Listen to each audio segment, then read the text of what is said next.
You can book a cruise and still wake up owing an extra $500. That almost happened with Hawaiʻi. On New Year's Eve, the Ninth Circuit hit pause on a new cruise passenger tax that could have added hundreds on some sailings, so this is still a moving target. If you booked Hawaiʻi, screenshot your price breakdown, and the line that says taxes and fees may change, that's your before. And by the end of this video, I'm giving you the 3 screenshots that protect you from surprise charges, plus the 2026 ID checks, cruise documents, and fee loyalty changes that are quietly rewriting trips. Now, let's start at the airport, because the first place this goes wrong is the ID check right before TSA.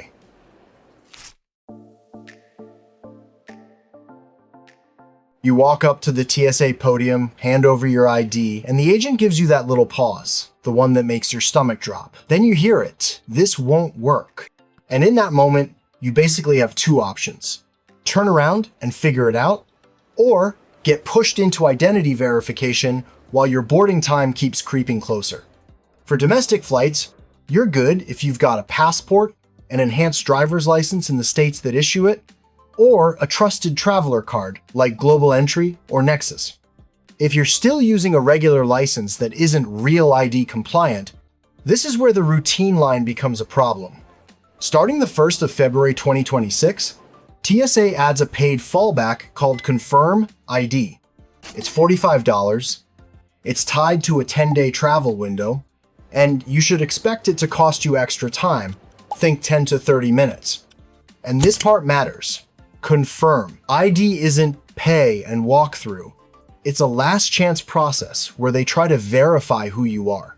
If they can't verify you, the fee doesn't force a yes. And yes, Apple has a new digital ID built from a valid US passport, and TSA is testing it at checkpoints in 250 plus airports for domestic ID checks. Treat that like a backup plan, not a safety net, because batteries die, phones glitch, and you don't want your whole trip hanging on a screen loading at 1%. So, does paying $45 to prove who you are feel fair, or does it feel like a disguised penalty? Hold on to that, because cruising has a twist that catches people off guard. Real ID proves identity, not citizenship. That's how someone can fly to the port with no drama and still get denied at the terminal. The sentence that starts an argument at the cruise terminal is, "I have a real ID," because nobody at the port is grading your driver's license. They're checking one thing. Do your documents match the rules for this exact itinerary, your ports, your re-entry, and your proof of citizenship? And here's the brutal rule at the terminal. Close enough means no. On a lot of US closed-loop cruises, some guests can sail without a passport using a state-certified long-form birth certificate plus a government photo ID. Where people get burned is bringing the almost version. No phone photo, no screenshot, no scan, no regular photocopy. If it isn't the original or a certified copy, it's a gamble at the counter. And if you get denied for documents, it usually lands on you. Refunds depend on your fare rules and whether you bought the right travel insurance, so don't let paperwork become the surprise that eats your whole trip. Do this 72 hours before you sail. First, pull up your cruise line's travel doc page for your exact itinerary. Then match every passenger on your booking to what that page accepts. The name matches the reservation, the expiration date clears the sailing, and the document you're packing is the physical, original, or certified copy. Put those documents in one separate pouch so they're not floating around your bag at check-in. All right, documents are the paper part. Part 3 is the face part, because DHS and CBP have been expanding facial biometrics across air, land, and sea, and cruise ports are in that mix. Cruise travelers notice this in the most annoying place possible, the lane that should be moving and suddenly isn't. You step up, the camera snaps a photo, and the system does one quick thing. If your face matches the passport or visa photo on file, you keep walking. If it doesn't match, you get sent to the slower lane for manual checks, usually when everyone's stressed and the line is already stacking up. And you're going to see this more in 2026. DHS expanded facial biometrics use across airports, land borders, and seaports, and cruise ports are part of that. It won't look identical everywhere, but the direction is obvious. So here's how you avoid accidentally failing the camera moment. Hat? Wrong. Sunglasses? Wrong.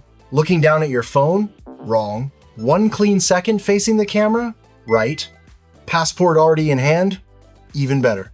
And if you're a US citizen and you want to opt out, don't wait until it fails. Say it before you step into the camera box, because once you're already in the slow lane, you're not negotiating your way back out.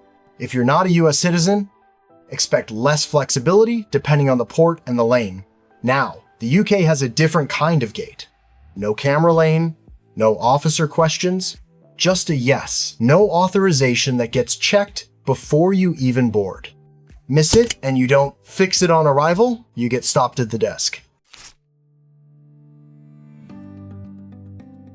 If your itinerary touches the UK, even for one leg, don't think, I'll deal with it when I land. That's how people get blindsided, especially when they're cruise bound and everything's timed to the minute. Without an ETA, you can get stopped before you even board, right at airline check-in, not at the UK border. The UK ETA is basically a permission slip. For eligible visitors, the airline needs to see that your status comes back okay on the passport you're traveling with before they'll let you board. Right now, it's £16. It links to your passport electronically and usually lasts up to 2 years, or until that passport expires, whichever happens first. New passport? You do the ETA again. And if you're traveling as a family, it's per person, including kids. Do it the clean way. Apply on Gov UK or use the UK ETA app. If you see a site that looks like an ad and starts pitching service fees, close the tab. It won't get you approved faster, it just charges you more. And the UK isn't the only place doing this. In the Schengen area, the old passport stamp routine is getting replaced by a new system, and the first time you hit it can quietly wreck your timing. This part is 20 seconds. But it can save you from missing your ship. If you fly into the Schengen area and then head straight to a cruise port, here's the golden rule. Build a 4-hour buffer between landing and anything you can't miss. Because passport stamps are basically turning into souvenirs, Schengen is switching to EES, where your entry and exit get logged digitally and tied to biometrics. You don't apply for it at home, you meet it at the border. The first time is usually slower because they're capturing your face and often fingerprints either at a kiosk or with an officer. Later trips can be smoother as long as the system records everything cleanly. And here's the sneaky part that can bite you later. Your exit has to log correctly. If you enter through Rome and end up flying home from Paris after a reroute, but that leaving Schengen moment doesn't register cleanly, it can look like you never left when you come back. One quick reminder, people mix up all the time. Schengen isn't the same as the EU. Norway's the easy example, common on cruise itineraries, not in the EU, still Schengen. Now don't confuse EES with the other Europe headline people panic apply for. One system happens at the booth, the other is the one that can trip you up before you even leave home. Your group chat is going to call it ETS, ETIAS, that Europe thing, but the name that matters is ETIAS. Here's the clean difference so you don't mix it up. EES is what you run into at the border. ETIAS is what can get checked before you fly. And that timing is exactly where people get scammed. Right now, you should not be paying anyone for ETIAS. The latest guidance points to ETIAS going live later in 2026. Think Q4. And until the real system is actually open, a bunch of lookalike sites are going to pop up, promising to handle it for you for extra money. So make this your rule. If a website is trying to charge you for ETIAS today, close the tab. That's a red flag. When it does launch, the fee being discussed is €20. Travelers under 18 and over 70 are expected to be fee exempt, along with a few special categories, but fee exempt doesn't mean don't need it. Different thing. Here's what you can do right now that actually matters. Check your passport expiration. If Europe is anywhere in your 2026 calendar and your passport has less than 12 months left, handle that early. because ETIAS ties to your passport number, and a new passport can force you to redo the authorization later. Alright, zoom out, because the next change isn't border tech at all. It's what happens on the booking screen, where the cheapest price suddenly comes with a deposit that doesn't behave like deposits used to. A friend of mine booked a cruise the same way people book flights now, late at night, half asleep, chasing the lowest number on the screen. He felt good for about 10 seconds, until he realized the deposit he clicked wasn't coming back if anything changed. That's what's shifting in 2026. More cruise lines are putting non-refundable deposit fares in the first spot, the from price your eyes lock onto. Princess is an easy example. That cheapest fare can be tied to a deposit you don't get back. Royal Caribbean and Celebrity have already been doing this NRD-style setup, so it's not a brand new idea. The change is where it shows up, front and center. The trap is that it looks like a simple price choice when it's really a rules choice. One option saves you money today and locks your deposit in place. The other costs a little more upfront, and what you're buying is flexibility. On a real booking screen, that can be a $100 difference that feels optional, right up until a work shift moves, a kid gets sick, or your plans change. Before you hit pay, do one quick scan. Do you see NRD or non-refundable deposit anywhere? If yes, you're not just picking a cheaper fare, you're deciding how forgiving your trip is allowed to be. Hold on to that mindset for Virgin too, because the next shift isn't random onboard fees. It's how the receipt gets built line by line, until the number you remember and the number you pay stop matching. Virgin built its brand on something you felt instantly: no tip math. One number, clean checkout, less mental math on vacation. That era is fading. Service gratuities now show up as a separate line item: $20 per person per day if you prepay, or $22 per person per day on board.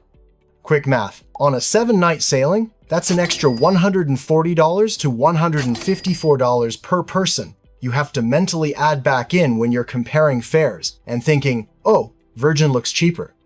And that's why it feels more expensive even when nothing changed. The price you remember and the price you pay start drifting once the receipt gets split into extra lines. The second shift is how you shop. Virgin's voyage fare choices basically turns into this. You're deciding whether you want the basics or you want to pay for the stuff people actually care about on the ship.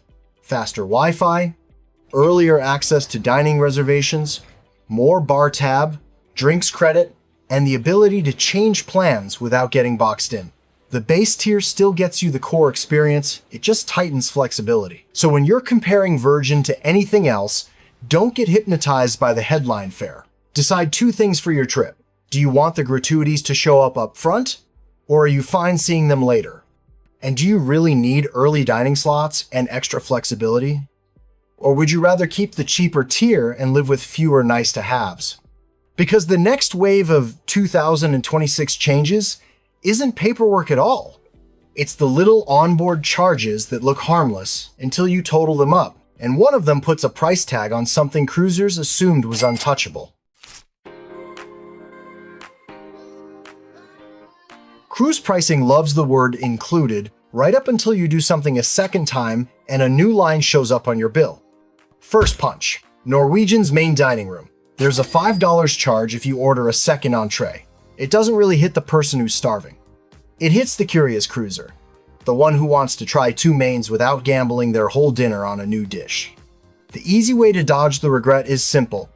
Treat appetizers like your taste test, then commit to one entree. If you still want the second plate after you've started eating, fine. At least you're paying $5 on purpose, not by habit. Second punch, Norwegian again, and it nails the "I bought a package so I'm done thinking" mindset. Starting the 1st of March 2026, Great Stirrup Cay can play by different rules. Your onboard beverage package may not carry over the way you assume. So handle Island Day like its own venue and check the terms for your specific sailing before you step off the ship expecting unlimited anything. Same theme with room service. Families get clipped because send breakfast up feels automatic, But delivery fees and per delivery limits can turn one cozy routine into multiple charges fast.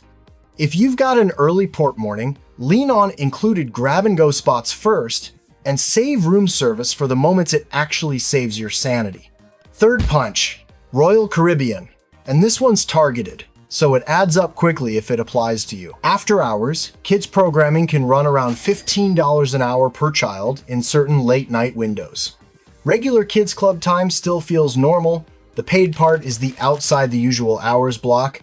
The move here is to decide your late-night spend limit before you board, because once you're on vacation, it's way easier to say yes one more time. None of this means cruising stopped being a good value.